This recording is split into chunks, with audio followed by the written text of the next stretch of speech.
Students, आज का जो टॉपिक है ब्लॉच थ्योरम, ये बहुत इम्पॉर्टेंट टॉपिक है। यूनिट 2 सॉलिड स्टेट फिजिक्स में लॉन्ग क्वेश्चंस में अधिकतर पूछा गया है। और दूसरा ये है जो ये हम यूनिट पढ़ रहे हैं, इसमें थोड़े बहुत मैथमेटिकल स्टेप्स हैं, हो सकता है नए नए कॉन्सेप्ट्स हों, तो आप थोड़ा पेशेंसली इसको स्टडी करिएगा, है ना। तो जैसे हमने पहले वाले उसमें क्लास में हमने पढ़ा था, पीरियोडिक पोटेंशियल है, उसको हैमिल्टोनियन की मदद से हम सॉल्व कर सकते हैं, स्टडी कर सकते हैं। क्योंकि हैमिल्टोनियन है वो इनवेरिएंट रहता है, इसलिए हम हैमिल्टोनियन और श्रोडिंगर इक्वेशंस की मदद से इसको सॉल्व करेंगे। सो ब्लॉच जो है उसने एक थ्योरम दिया था जिसको ब्लॉच थ्योरम हम कहते हैं। जितने भी ट्रांसलेशन वेक्टर्स होते हैं ब्रेवाइस लेटाइस, है ना, ब्रेविस लेटाइस, ये यूनिट 1 में आता है। ब्रेविस लेटाइस क्या होता है? तो जितने भी ट्रांसलेशन वेक्टर्स होते हैं ब्रेवाइस लेटाइस में, वो आइगन फंक्शन होते हैं सिंगल इलेक्ट्रॉन का। जैसे कोई भी इलेक्ट्रॉन है, ठीक है, उसको उसके बारे में बताने के लिए एक आइगन फंक्शन होगा, एक ऐसा आइगन फंक्शन होगा जो उस इलेक्ट्रॉन्स के बारे में सब कुछ बताएगा। है ना। तो एक इलेक्ट्रॉन का के लिए एक आइगन फंक्शन होगा, और वो जो आइगन फंक्शन होगा it will obey crystal periodic potential. जो क्रिस्टल पीरियोडिक पोटेंशियल हमने पढ़ा था, V R plus T is equal to V of R. तो ये जो आइगन फंक्शन है जो इस इलेक्ट्रॉन्स के बारे में, सिंगल इलेक्ट्रॉन के बारे में सब कुछ बताएगा, वो ओबे करेगा क्रिस्टल पीरियोडिक पोटेंशियल को। और इसको कैसे डिस्क्राइब कर सकते हैं? ये जो फंक्शन है, सपोज ये आइगन फंक्शन है, इसको साई ले लेते हैं, है ना। हम श्रोडिंगर इक्वेशन को क्वांटम मैकेनिक्स में कोई भी प्रॉब्लम होती है उसको अगर हम क्वांटम मैकेनिक्स की मदद से सॉल्व करते हैं तो श्रोडिंगर इक्वेशन इज़ यूज्ड, उसमें इस्तेमाल किया जाता है। और श्रोडिंगर इक्वेशन का जो हल होता है, जैसे हमें पता है कोई भी इक्वेशन होती है, जैसे आपने पढ़ा होगा पार्शियल डिफरेंशिएशन इक्वेशन या कोई भी इक्वेशन होगी, उसका सॉल्यूशन होता है। तो इसी तरीके से श्रोडिंगर इक्वेशन होती है, उसका सॉल्यूशन होता है वो फंक्शन के फॉर्म में उसको यूज़ किया जाता है। तो यहाँ पर जैसे इलेक्ट्रॉन है ना, उसके बारे में बताने के लिए हम, एक इलेक्ट्रॉन है उसके लिए एक आइगन फंक्शन होगा। तो फंक्शन को सपोज साई के लेते हैं, और ये जो फंक्शन है it will obey the crystal periodic potential को ओबे करेगा। और इसको कैसे डिस्क्राइब कर सकते हैं फंक्शन को? Psi of k where r is the interatomic distance, है ना, या पोजीशन आप ले सकते हो। इलेक्ट्रॉन की पोजीशन यहाँ पर है R, so R U K R. U K इसमें क्या है? U is the plane wave of E raise to I के डॉट आर, और periodic function of a Bravais lattice. तो आइगन फंक्शन है वो प्रोडक्ट है प्लेन वेव का और periodic function of a Bravais lattice. Bravais lattice के बारे में यूनिट 1 में थोड़ा बहुत है, उसका डिस्क्रिप्शन दिया है उसका, उसकी मैं क्लास भेज दूंगी। सो साई के r is the product of the plane wave and the periodic function, है ना। तो वे इसमें जो के है सबस्क्रिप्ट में, ये सबस्क्रिप्ट में आएगा, मतलब यू है इसके नीचे आएगा सबस्क्रिप्ट में के। ये बताता है किसके बारे में? वेव प्रोपोगेशन वेक्टर के। जो वेव प्रोपोगेशन वेक्टर है उस पर ये डिपेंड करता है। और ये पीरियोडिक फंक्शन है किसका? है ना, it is obvious the crystal periodic function. इसका मतलब U K R plus T is equal to U K R, because this function, ये जो फंक्शन प्लेन वेव है, it is also the function of the periodic function. So इसमें जो ये equation है can be written as psi के R plus T is equal to U K R plus T E raise to I के dot are plus T. Means अगर कोई भी translation होता है ना, इलेक्ट्रॉन्स के में, सो ट्रांसलेशन वेक्टर्स के द्वारा पीरियोडिक में ट्रांजिशन होते हैं, यानी चेंजेस होते हैं, तो उसको ट्रांसलेशन वेक्टर्स के द्वारा बताया जाएगा। सो इस इक्वेशन में इक्वेशन नंबर इन दिस, ये इक्वेशन नंबर 1 ले लेते हैं, और ये इसको इक्वेशन नंबर 2 ले लेते हैं। तो इक्वेशन 1 है उसको इस तरीके से लिख लेंगे। सो इक्वेशन जो 2 है ना, वो इसमें सब्स्टिट्यूट कर देंगे। तो ये वाली जो इक्वेशन है, इस इक्वेशन में इक्वेशन 2 है वो सब्स्टिट्यूट कर दो, तो ये हो जाएगा r plus T is equal to U K R E raise to I के dot R E raise to I के डॉट आर, इस तरीके से हो जाएगा। और इसको इस तरीके से लिख लेंगे साई के R plus T is equal to E raise to I के dot T psi of R. ये जो है this is known as Bloch, इसको ब्लॉच इक्वेशन कहा जाता है। This is known as Bloch equation. तो इसका जो प्रूफ है ना, इसको मतलब जो ब्लॉच थ्योरम है उसको इस तरीके से भी रिप्रेजेंट कर सकते हैं। अब हम इसका प्रूफ देखेंगे। ये तो इसका स्टेटमेंट था। सो इसको कैसे ऑब्टेन करेंगे ये वाली इक्वेशंस को, वो हम स्टडी करेंगे। तो जैसे अभी मैंने बताया था कि कोई भी ठीक है, अगर हमें मोशन डिस्क्राइब करना है इलेक्ट्रॉन का, तो श्रोडिंगर इक्वेशन के द्वारा उसको डिस्क्राइब कर सकते हैं, बता सकते हैं वन डायमेंशनल लेटिस के लिए। तो यहाँ पर हम वन डायमेंशनल लेटिस के लिए जो मोशन है इलेक्ट्रॉन का वो डिस्क्राइब करेंगे। तो श्रोडिंगर इक्वेशन है उसको इस तरीके से, दो प्रकार की श्रोडिंगर इक्वेशन है। क्वांटम मैकेनिक्स वाली जो पेपर है हमारा, उसमें श्रोडिंगर इक्वेशन होती है वो दो प्रकार की होती हैं। एक टाइम डिपेंडेंट होती है, दूसरी टाइम इंडिपेंडेंट होती है।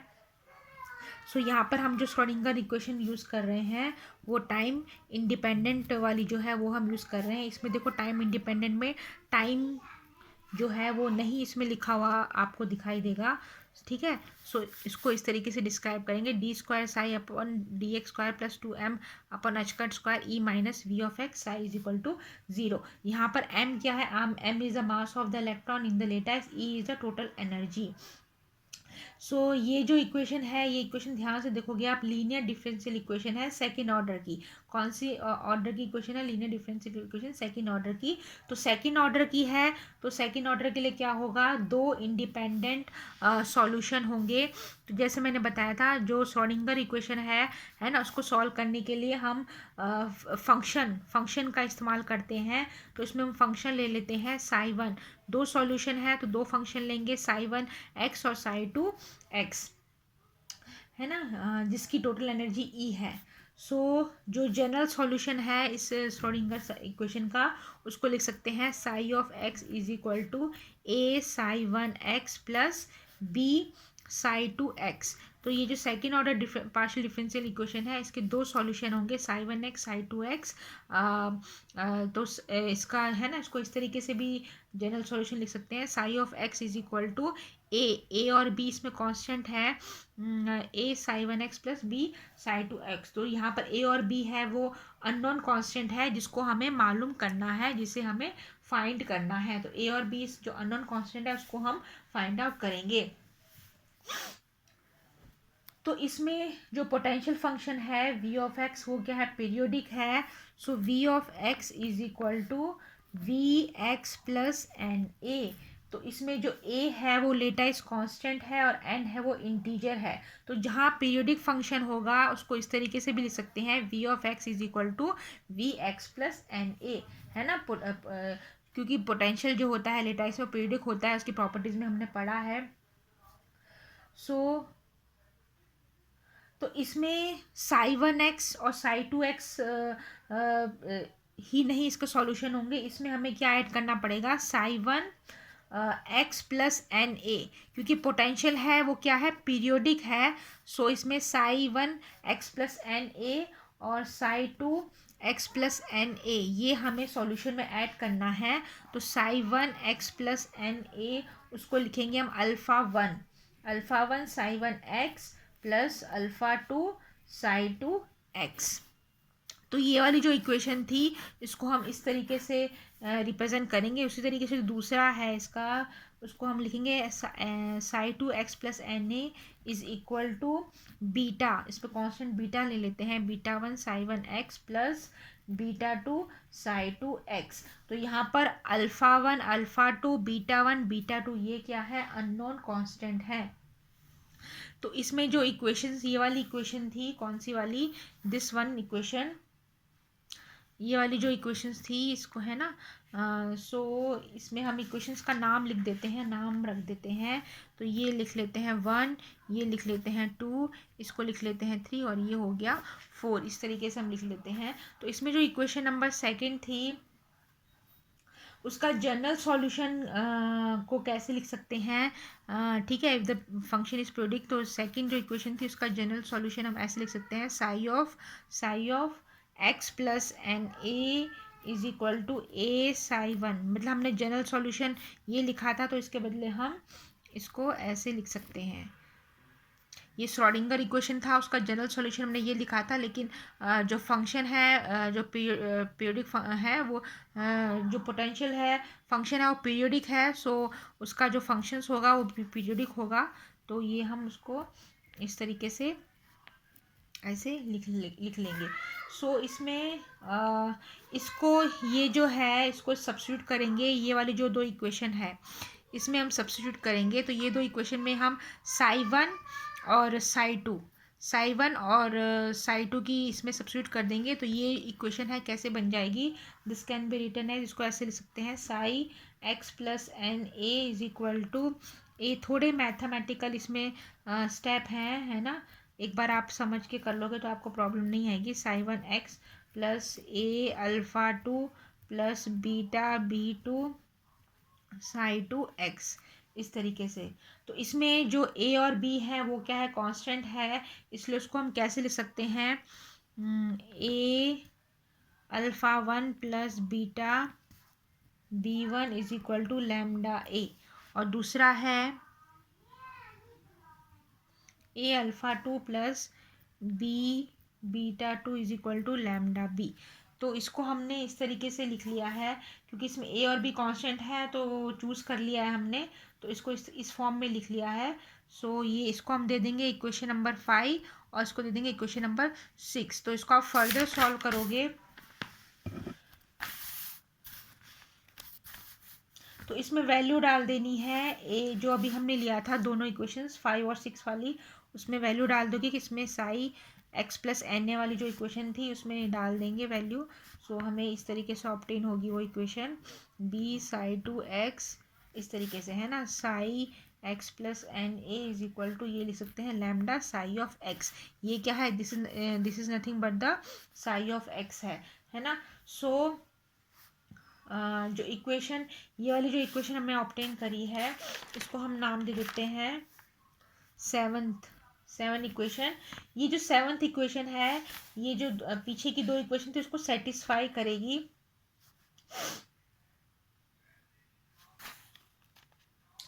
सो 5 और 6 वाली इक्वेशन है वो मैं यहाँ भी लिख देती हूँ, यहाँ ऊपर लिख देती हूँ 5 और 6 वाली equation, a alpha one plus B beta one is equal to lambda a alpha two plus B beta two is equal to lambda B.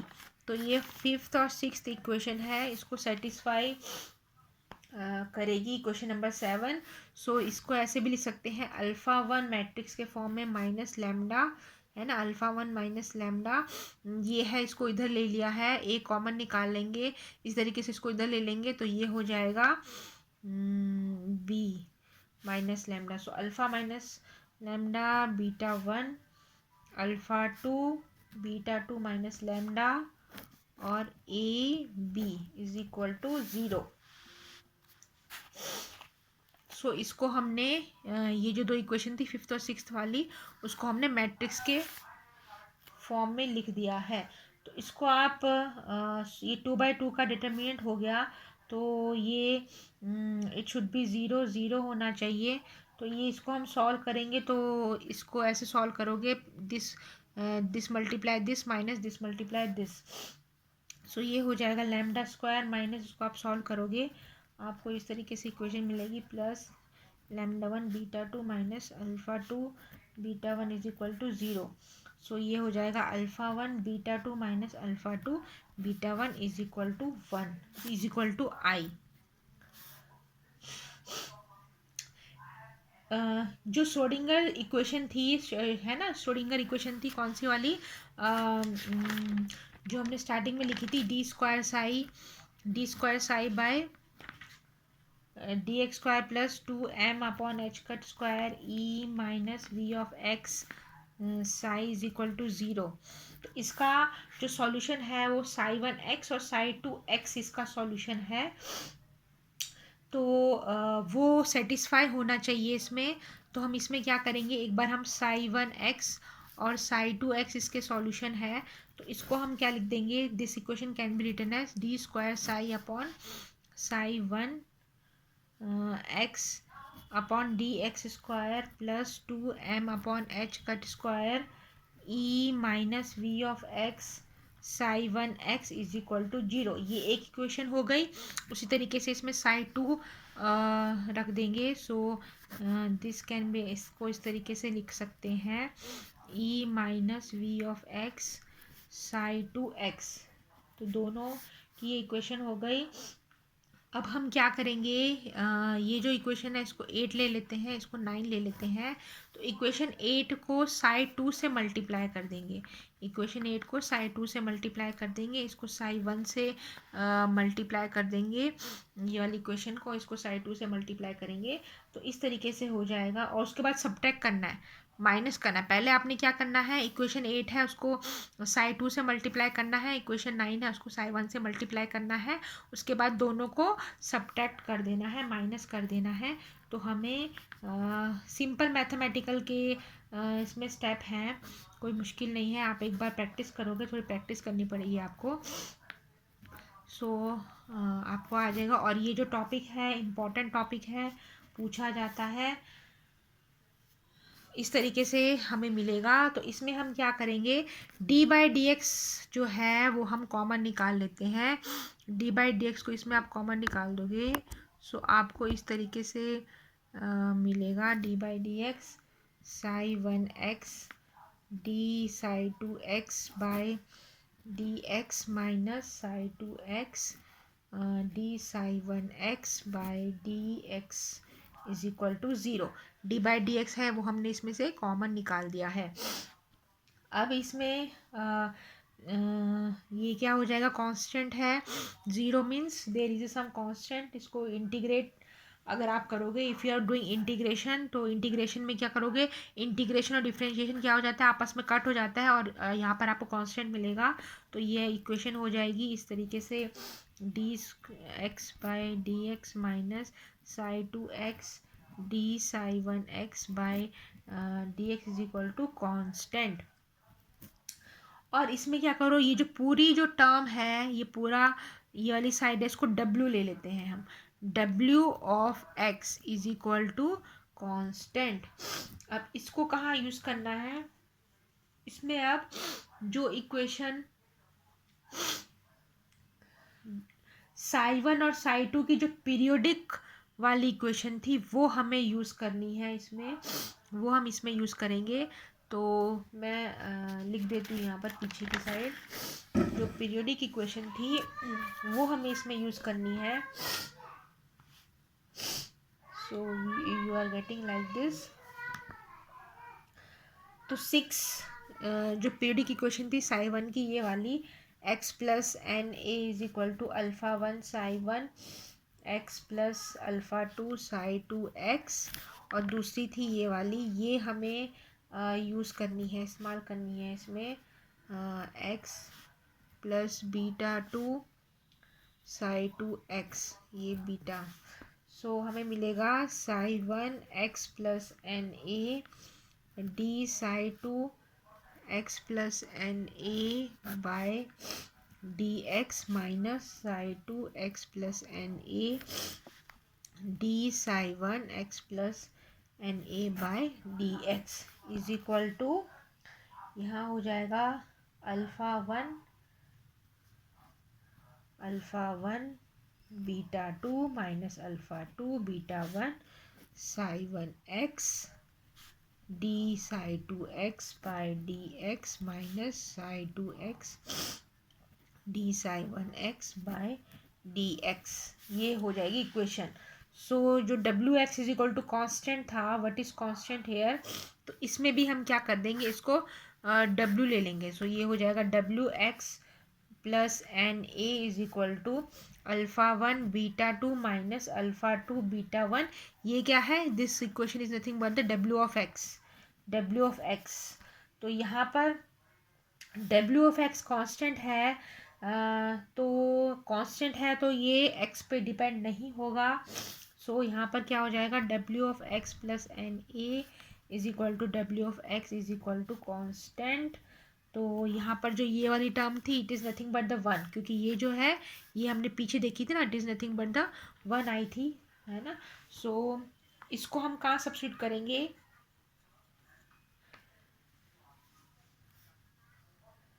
जो हमें डिटरमिनेंट वाली इक्वेशन ऑब्टेन हुई थी, हमें डिटरमिनेंट वाली, ये वाली अल्फ़ा वन कांस्टेंट वाली जो है ना, कांस्टेंट सारे क्या है? कांस्टेंट पैरामीटर्स हैं। तो इसमें हमें जो ये इक्वेशन मिली थी lambda square minus alpha one plus beta two lambda plus alpha one beta two minus alpha two beta one is equal to zero. So इसमें जो अल्फ़ा टू बीटा वन क्या है? ये वन है, तो इसमें हम रख देंगे तो ये इक्वेशन हो जाएगी alpha one plus beta two lambda plus one is equal to zero. तो इसमें लैम्डा वन लैम्डा टू क्या मिलेगा हमें? Lambda one plus lambda two is equal to alpha one plus beta two. So lambda one lambda two क्या है? One, है ना। इस तरीके से हमें मिलेगा। तो ये लैम्डा वन लैम्डा टू इस तरीके से हमें ऑब्टेन हुआ है। सो यहाँ पर हम देखेंगे इस इक्वेशन में आप ऑब्जर्व करोगे जो लैम्डा वन और लैम्डा टू है वो एक दूसरे के रेसिप्रोकल है, उल्टे हैं, अपोजिट हैं। यहाँ पर आप देखोगे lambda one lambda two is equal to one मिला है, यानी lambda one is equal to one upon lambda two. और इनके जो फंक्शन होंगे वो वेव फॉर्म में होंगे, है ना, वेव्स की तरह होंगे। तो फंक्शंस शायद वेव फॉर्म्स में होंगे, तो हमको उसको आई के ए एन ऐसे ले लेते हैं। Lambda two is equal to E raise to opposite है, तो यहाँ पर माइनस ले लेंगे माइनस के आई के एन।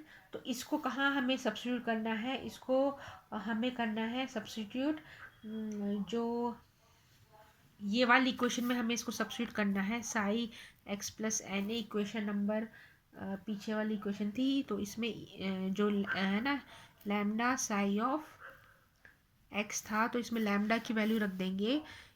तो psi x plus N a, इसके मैं आपको नोट्स भी भेज दूँगी, तो आप वो देखोगे तो आपको पता चल जाएगा। प्लस माइनस आई के ए एन, तो लैम्डा में हमने ये एज्यूम किया है वेव, तो इसकी प्लस माइनस ये वैल्यू रख देनी है साई ऑफ एक्स। इस तरीके से आपको मिलेगा। सो यहाँ पर मिलेगा थ्री डायमेंशन के लिए, है ना, हमें थ्री डायमेंशन के लिए लेना है। तो थ्री डायमेंशन में साई आर ले लेंगे। R is R for the, जो आर पोजीशन वेक्टर है वो तीनों डायमेंशन को बताता है। तो R plus T is equal to E raise to plus minus आई के dot T psi of R. तो ये आप इक्वेशन देखोगे it is nothing but the Bloch theorem. Bloch theorem हमें मिला है। तो ब्लॉच थ्योरम को अगर आप ग्राफिकली रिप्रेजेंट करोगे तो कैसे देखेंगे हम उसको हम? तो ये है यहाँ पर जो हमारे कांस्टेंट्स थे, ये एनर्जी है ई, है ना, और ये है alpha one plus beta two. So जो इक्वेशंस हमें ऑब्टेन हुई है it is of exponentially psi R plus T, wave function है, ये वेव फंक्शन है ई प्लस माइनस आई के dot T psi of r. So exponentially है, तो यहाँ पर आपको ग्राफ भी ऐसे ही मिलेगा। If you are putting the value, अगर आप इसमें वैल्यू डालोगे so you are getting like this, आपको ऐसे ग्राफ मिलेगा, ऐसा इस तरीके से आपको ये ग्राफ मिलेगा ऐसे। So here this one is the E, ये ई है, इसमें ये ऊपर लाइन है। सो ये हो जाएगा दिस इज़ द, ऐसे इसको बताएंगे। और ये है इस तरीके से जो इसकी पीक है उसमें से ले लेना है। तो इसमें जो ये वाला है इस तरीके पोर्शन है, this is nothing but the forbidden region. Forbidden मतलब जहाँ पर कोई भी एनर्जी लेवल नहीं है, that is called the forbidden. और ये है दिस इज़ द अलाउड, ये अलाउड रीजन होगा, है ना। सो ये एनर्जी का एनर्जी लेवल इसमें शो कर रहा है, the wave should be like this, इस तरीके की वेव्स हैं। तो यहाँ पर ये जो वेव का जो ये वाला रीजन है ये फॉरबिडन बताएगा, and this will represent the allowed reason को बताएगा। क्योंकि जो ब्लॉच थ्योरम के हिसाब से जो इसको यहाँ पर -2, ये 0 और 2 ले लेते हैं, ब्लॉच थ्योरम है वो सिर्फ वैलिड होगा in the region between -2 alpha 1 plus beta 1 beta 2, मतलब इस रीजन में ही ब्लॉच थ्योरम है वो वैलिड होगा, मतलब एज वे वेक्टर, मतलब रियल होगा इसमें। तो ये वाला जो रीजन है इसको हम क्या कहेंगे, इसको हम अलाउड रीजन बोलेंगे। और जो ये वाला जो रीजन है alpha 1 beta 2 smaller than two, या फिर alpha 1 plus beta 2 is greater than 2 या स्मॉलर देन -2, तो इस केस में फॉरबिडन आपको क्या मिलेगा, फॉरबिडन रीजन मिलेगा। सो ये वाला जो रीजन है, देखो ये जो रीजन है ना, in between -2 alpha 1 plus beta 2, this is the allowed reason. लेकिन अगर अल्फ़ा 1 प्लस बीटा 2 2 से ज़्यादा है, 2 से ज़्यादा है ना, या फिर -2 से छोटा है, कम है, so this is called the forbidden region, इसको फॉरबिडन रीजन कहा जाएगा।